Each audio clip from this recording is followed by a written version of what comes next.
Somu sir, AIADMK போன்ற ஒரு வலிமையான கட்சியை தன் பக்கம் இழுக்க முயற்சி செய்யாமல் தாவேக்கா எப்படி வெற்றி பெற்றுவிட முடியும், ஒரு வலிமையான கூட்டி அமைச்சிட முடியும்? ஏன்னா இதை தாண்டி என்ன ஆப்ஷன்ஸ் எல்லாம் விஜய்கிட்ட இருக்கு? முதல்ல விஜய்க்கு வந்து நம்ம ஒரு பாராட்டு தெரிவிக்கலாம். ஆனால் ஆரம்பத்துலேருந்தே நானும் சொல்லிட்டு இருக்கேன், மிகச்சில பேரில் நானும் ஒருத்தர் நினைக்கிறேன், நானும் சேர்ந்து தான் சொல்லியிருக்கிறேன். என்னென்னா, ஒரு கட்சியை பதிவு பண்ணிட்டாரு, கட்சியை துவக்கணும், ஏன்னா ஒரு கட்டமைப்பு இல்லை, அதே மாதிரி ஒரு கூட்டம் அப்படின்னா இவர் மட்டுமே முன்னிறுத்துகிற மாதிரி முகத்தை காட்டுற மாதிரி இருக்குது, அப்படி இல்லாமல் ஒரு பகிர்ந்து அந்த கட்சி நிர்வாகிகளுக்கெல்லாம் கொடுக்கணும் அப்படின்னு. இப்போ அந்த மாதிரி இந்த சிறப்பு பொதுக்குழு நடந்திருக்கு. அதனால் ஒரு பாராட்டுகள் அவருக்கு. அடுத்தது, இவர் தான் முதலமைச்சர் அப்படிங்கிற ஒரு வார்த்தை இருக்குல்ல, முதலமைச்சர் பதவி வேட்பாளர் அவர் தான் அப்படி. இப்போ இந்த ஒரு விஷயமே மற்ற கட்சிகளை கூட்டணியிலிருந்து விலகி செல்ல வைக்கிற வார்த்தைகள் தான் கண்டிப்பாக. ஏன்னா அதில் வந்து எடப்பாடி பழனிசாமி தான் வந்து முதலமைச்சர் வேட்பாளர்னா அவங்களுடைய கூட்டணி கட்சி பாஜக உட்பட, இப்போ அதிமுக அதை சொல்லணுங்கிற அவசியமே இல்லை, எல்லாருக்கும் தெரிஞ்ச விஷயம். பாஜக வந்து சொல்லியிருக்கிறாங்க, அது போயிட்டுருக்கு. இந்த பக்கம் திமுகவுக்கு அவர் வர முடியாது, அதனால் அதை விட்டுருவோம். அதாவது இந்த தேர்தலை பொறுத்த அளவில், ஏன்னா திமுக இல்ல, பாஜக இல்ல, அதிமுக இல்ல, இதை தாண்டி தான் ஒரு கூட்டணி உருவாக்கணும். ஏன்னா 2021 வந்து டார்ச் லைட்டால டிவியை உடைச்சவர் தான் கமல்ஹாசன். அதுக்கப்புறம் அப்படியே வந்தார். இன்னைக்கு திமுக சின்னத்திலேயே இருக்கிறார், திமுக உறுப்பினராக, திமுகவின் நாடாளுமன்ற மேலவை உறுப்பினராக இருக்கிறார். அதனால அடுத்த தேர்தல் தெரியாது நமக்கு விஜய் ஒரு அரசியல் பயணம் எப்படி இருக்கும் அப்படின்ட்டு. இந்த தேர்தலில் திமுக கூட இல்லை, அதிமுக கூடவும் போய் சேர்ற மாதிரியான ஒரு விஷயமா எனக்கு தெரியல. இப்போ எடப்பாடி பழனிசாமி வந்து இல்லை நாங்கள் தேர்தலுக்கு ஒரு மாதம் முடிவு பண்ணுவோம் அப்படிங்கிற ஒரு வார்த்தை சொன்னதை இப்போ இருக்கிற பிஜேபியோட வந்து நாங்கள் கலந்துட்டு வந்துடுவோம், வந்து விஜய் கூட வைப்போம் அப்படின்னு சொன்னதாக எனக்கு அந்த அர்த்தத்தில் எடுத்துக்க முடியல. ஒன்று இது ஏங்கிறது சொல்கிறேன். அதே மாதிரி காங்கிரஸ் கட்சி வந்து விஜய் கட்சி கூட சேர்ந்து கூட்டணி வைக்க போகுது, திமுக கூட்டணியிலேருந்து, அதாவது இந்தியா கூட்டணி வந்து அப்படின்னு சில பேர் பேசுகிறாங்கல்ல, அதுவும் வந்து ஏற்கத்தக்கதாக எனக்கு தோணலை. என்ன காரணம்னா, நாடாளுமன்றத்திலே பல விஷயங்களுக்கு, அதாவது இந்த எதிர்த்து குரல் கொடுக்கறதுக்கும் ஒரு வாக்களிப்பதற்கும் திமுக தேவைப்படுது. அது நீண்ட பட்டியல், அதுக்கான காரணங்கள் சொன்னோம்னா நிறையா நீளம். அதனால் அதுக்கான ஒரு இது இல்லை. விஜயை பொறுத்தளவில் என்ன நினைக்கிறாருங்கிறது என்னுடைய, ஏன்னா இவருடைய தீர்மானம் முதலமைச்சர் வேட்பாளர்னு சொன்னதை பார்க்குறப்ப கடந்த தேர்தல் மாதிரி தான். கடந்த தேர்தல் பார்த்தீங்கன்னா கிட்டத்தட்ட ஒரு 5-6 முதல்வர் வேட்பாளர் இருந்தாங்க. டாக்டர் கிருஷ்ணசாமி, கமல்ஹாசன்.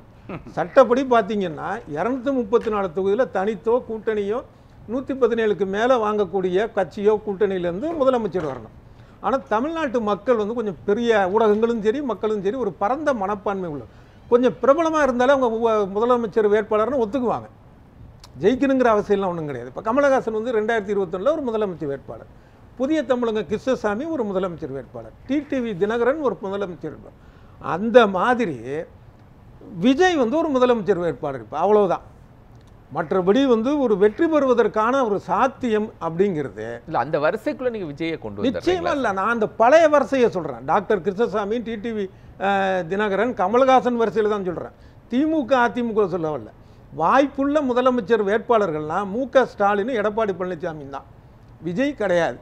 விஜய் அந்த சின்ன இதில் தான் வருவாரே தவிர சின்ன இதில். மற்றபடி இன்றைக்கி நான் சொல்கிறத வீடியோ தான் இருக்க, எடுத்து வச்சிங்க. மே மாதம் ரிசல்ட் வந்தோன்னா பாருங்கள், நிச்சயமாக இவர் வந்து சொல்லிக்கொள்ளும்படியான ஒரு வாக்கு ஒரு நல்ல கூட்டணி அமைச்சிட்டாரு, ஒரு நல்ல வலிமையான கூட்டணியை உருவாக்கி விட்டார். இதே பாஜக, அதிமுக, திமுக அல்லாத மற்ற கட்சிகளை இணைச்சிட்டாரு. மற்ற கட்சினா நீங்கள் இது பண்ணலாம். இப்போ குடியரசுக் கட்சி அமெரிக்காவில் இருக்குது, தொழிலாளர் கட்சி பிரிட்டனில் இருக்குது. ஆனால் அதெல்லாம் இங்கே செல்லாதே, தேர்தல் கமிஷன் ஏற்றுக்காது. அப்புறம் எந்த வலிமையான கட்சியில் போய் சேருவீங்க? இல்லை, காங்கிரஸ் இதெல்லாம் வர்றதுக்கான வாய்ப்பு. காங்கிரஸ் தான் அங்கே இருக்க, அது எப்படி இங்கே வரும்? அது நிச்சயம் வராது. காங்கிரஸ் வாய்ப்பு இல்லை. ரொம்ப ஸ்ட்ராங்காக சொல்கிறீங்க. ஆனால் காங்கிரஸ் நிர்வாகிகளுடைய பேச்சில் அந்த மாதிரியான வலிமையான குரல் இல்லை. காங்கிரஸ் மாதிரி ஒரு ஜனநாயக நாடு அது கட்சி எதுவுமே கிடையாதுங்க. நீங்கள் என்ன வேணாலும் பேசலாம், அடிச்சுக்கலாம், சேர் உடைக்கலாம். இப்போ திருச்சி வேலுச்சாமி பார்த்தீங்கன்னா அவங்க கட்சியில் ராஜீவ்காந்தி யார், அவரை கொலை பண்ணது இவர் தான் அவர் தான், அவர் பேசாத பேச்சில்லை. இன்னை வரைக்கும் ஏதோ ஒரு பொறுப்பில் தான் இருக்கிறாரு, அப்பப்போ பேசி தான் இருக்கிறாரு. காங்கிரஸ்காரர் அப்படின்னு பொறுப்பு வேறு போட்டிருக்காங்க, நிர்வாகியாக வேறு இருக்காருன்னு நினைக்கிறேன், பேசிட்டு தான் இருக்கு. அந்த மாதிரி காங்கிரஸுடைய கலாச்சாரங்கிறது வேறு, அங்கே என்ன வேணாலும் பேசலாம் செய்யலாம். ஆனால் என்ன இன்னொரு காமெடி, காங்கிரஸில் உங்களுக்கு ஒரு ஊராட்சி மன்ற தலைவரில் போட்டியிட சீட்டு வேணாலும் டெல்லியில் போய் ஆளை பிடிச்சி வந்து தான் போகிற லெவலில் இருக்கு. வாக்கு வங்கி பார்த்தீங்கன்னா 2014 4.4. ஆனா இந்த முறை டெல்லியே கிட்டத்தட்ட தாவேக்காக்கு விருப்பம் தெரிவிக்கிற மாதிரியான எல்லா சூழல்களும் உருவாயிருக்கு. அது கேசி வேணுகோபாலுடைய பேச்சா இருக்கட்டும், தமிழ்நாடு காங்கிரஸ் சட்டமன்ற தலைவர் ராஜேஷ்குமாரா இருக்கட்டும், கிருஷ்ணா இருக்கட்டும், மேலிட பொறுப்பாளர், எல்லாருமே அதை நோக்கி தானே தங்களுடைய பேச்சு சொல்றாங்க. திமுக அரசை கடுமையா குற்றம் சுமத்துறாங்க. இப்ப திமுக வந்து 125 இடங்களுக்கு தயாராகுங்கள் அப்படின்னு மேலிட பொறுப்பாளர் சொல்றாரு. அதாவது திமுக வந்து மைனாரிட்டி கவர்மெண்ட்டாக இருந்தப்ப அப்போ ஜெயலலிதா வந்து ஒவ்வொரு வார்த்தைக்கும் சொல்லுவாங்க மைனாரிட்டி திமுக. அப்படி மைனாரிட்டி கவர்மெண்ட்டாக காங்கிரஸ் பாமக ஆதரவில் இருந்தபோதே அதை அமைச்சரவையில் சேர்க்காம தான் வச்சிருந்தாரு கருணாநிதி. இல்ல அதுக்கு பாண்டிச்சேரியை சொன்னாங்கல்ல, பாண்டிச்சேரி அமைச்சரவையில் நாங்க பங்கெடுக்கல. இல்ல பாண்டிச்சேரியும் தமிழ்நாடு ஒண்ணா? பாண்டிச்சேரிக்கான அடையாளமும் ஒரு அதுக்கான காங்கிரஸ்காரங்க சொன்னாங்க அந்த டீலிங்ல தான் என்ன பண்ணலாம் சொல்றேன். அதனால அது ஒரு விஷயமே கிடையாது. காங்கிரஸ்காரங்க சொன்னாங்களே அப்படிங்கிறது வந்து அதெல்லாம் ஒரு போற போக்கில் அப்படியே அப்படின்னு போகலாம். மற்றபடி அது ஒரு முக்கியத்துவம் கொடுத்து இப்போ ஒன்றும் இல்லை. இப்போ இது சொல்லிட்டு இருந்தாங்கல்ல, காங்கிரஸ்லேருந்து எப்படி நீங்கள் வந்து திமுக ஆளு சேர்க்கலான்னாங்க. இப்போ அந்த பேச்சு எங்கே போச்சுன்னு தெரியல. அந்தந்த நேரத்துக்கு வரும். அதனால நிச்சயமாக 4 ஆண்டுகளா திமுகவை எதிர்த்து காங்கிரஸ் எதற்குமே பேசல. ஆனா இப்போ கோவை பாலியல் வன்கொடுமை சம்பவம் தொடர்பாக இப்பதான் லிஸ்ட்லாம் எடுக்கிறாங்க. இந்த ஆட்சி வந்த பிறகு பெண்களுக்கு எதிரான குற்ற சம்பவங்கள் எவ்வளவு நடைபெற்றிருக்கு அப்படின்னு காங்கிரஸ் குற்றம் சுமத்துது.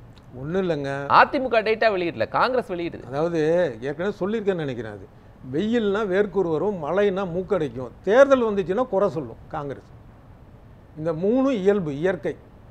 ஏன்னா அப்போ தான் கொஞ்சம் அதிக சீட்டு வாங்கலாம்.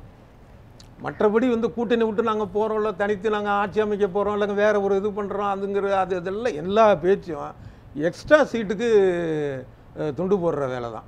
அதை தாண்டி வந்து எதுவும் நடக்காது காங்கிரஸ் பொறுத்தளவு. 2024 மக்களவை தேர்தலுக்கு முன்னாடி திமுக இப்படி எதிர்த்தாங்களா?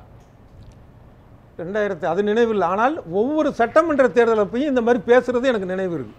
2021 இருக்கட்டும், அதுக்கு முந்தினா இருக்கும், ஒவ்வொரு தடையும் நீங்க பாத்தீங்கன்னா அவங்க கூட 2024 மக்களவை தேர்தல் திமுக ஆட்சியில் இருக்கு. அதுக்கு முன்னாடியும் பல தவறான குற்ற சம்பவங்கள் இங்க இருக்கு. அப்பெல்லாம் எது வார்த்தையும் காங்கிரஸ் பயன்படுத்தல. அப்படி இல்லை, அது டக்குன்னு எனக்கு ஞாபகம் இல்லை. ஆனால் கூகுளில் போட்டு பார்த்தீங்கன்னா இன்னைக்கு நான் உறுதியாக சொல்கிறேன், நிச்சயம் ஏதோ ஒன்று இருக்கும். ஏன்னா இந்த சீட்டு கூட வாங்குறதுக்காக நாங்கள் வந்து சட்டமன்ற தேர்தலை போல இது நாடாளுமன்ற தேர்தலை பொறுத்திருக்க மாட்டோம் அப்படின்னு ஒரு காங்கிரஸ் கட்சி தலைவர் சொல்லியிருப்பார். வேணா அதை எப்படி நான் மேஜையை தட்டி சொல்கிறேன் பாருங்க. அது அவங்க இயல்பு, அவ்வளோதான். அதான் சொன்னேன், அதிக இடங்களை நாங்கள் போராடி பெறுவோம் அப்படிங்கிற வார்த்தையை பயன்படுத்தி இருக்கிறாங்க. இல்ல அதெல்லாம் நிறைய இடமெல்லாம் இல்லையா, இருக்கிற இடமே இல்லையா. ஏற்கனவே கொடுத்த தொகுதியோடு இல்லை, மிக ரொம்ப இன்னும் குறைக்கிறாங்க. யாருக்கு? காங்கிரஸுக்கு குறைக்கிறாங்க. காங்கிரஸும் அதுக்காக வருத்தப்படாது. ஏன்னா நீங்க திமுக அணியில எவ்வளவு தொகுதிகளை பெறுவோ அத்தனையும் வெற்றி எம்எல்ஏ சீட்டு. இல்ல இன்னொன்னு யோசிக்கணும், கரெக்டான பாயிண்ட் தான். என்னன்னா சார் ஒரு நீங்க யாருதானே அதுல என்ன இருக்கு? இல்ல இது உங்களுடைய கருத்தா சொல்றீங்களா? என்னுடைய கருத்து தான். இல்ல தனியார் சார் சொல்றது ஒரு சரியானதான். என்னன்னா இன்னும் சொல்ல போனா எங்களுக்கு கூடுதல் சீட்டு வேணும் அப்படிங்கிறத விட உள்ள சீட்டாவது கொடுப்பா அப்படிங்கிறதுக்காக கூட இப்படிலாம் பேசலாம். அதான், அதாவது நீ குறைச்சிடாத. இப்போ ஏன்னா திமுகவில் வந்து இன்னும் சில கட்சிகளை கூட்டணி சேர்க்கறதுக்கான ஒரு முயற்சி இருக்கலாம், அது இவங்களுக்கு தெரிஞ்சிருக்கலாம். அப்படிங்கிறப்ப நமக்கு குறைஞ்சிருமோ அப்படிங்கிறதுக்காக இருக்கலாம். எப்படி இருந்தாலும் 125 தொகுதிகளுக்கு காங்கிரஸ் தயாராகுங்கள் அப்படின்னா சொல்லுவாங்க. எந்த மாநிலத்தின்னு சொல்லி அவ்வளவு பேருக்கு தான் வேட்பாளர் இருக்கிறாங்க. 234 தொகுதிக்கு வேட்பாளர் இல்லாததுனால அப்படி சொல்லியிருப்பாங்க. யாரு வேணாம் போட்டி வேணாம்னு சொல்லலையே, 234 காங்கிரஸ் போட்டி போட சொல்லி தான். அதனால அதுக்கான வாய்ப்பு இல்லை. இப்போ வந்து விஜய் வந்து கூட்டணி வைக்கணும் அப்படின்னா அவருக்கு ஒரு மதிப்பு வாய்ந்த கட்சினா ஒன்று இருக்குது. தமிழ்நாடு முஸ்லீம் லீக்கு நம்ம சகோதரர் முஸ்தபா அவர்களுடையது. அது கூட தான் தொடர்ந்து கூட்டணி இருக்குது. இப்போ தனியரசு சார் சொன்ன மாதிரி விஜய் கட்சியை சேர்ந்தவங்களை விட அதிகமாக ஆதரித்து ஒரு இதாக உற்சாகமாக பேசக்கூடியவர். அதை தாண்டி வேற யார் வருவாங்க? தமிழக வெற்றி கழகத்திலேயா விஜய்க்கு அடுத்தபடியா தொண்டர்கள் பெருமளவு ஆதரிக்கிற ஒரே தலைவரும் நம்ம முஸ்தபா தான்.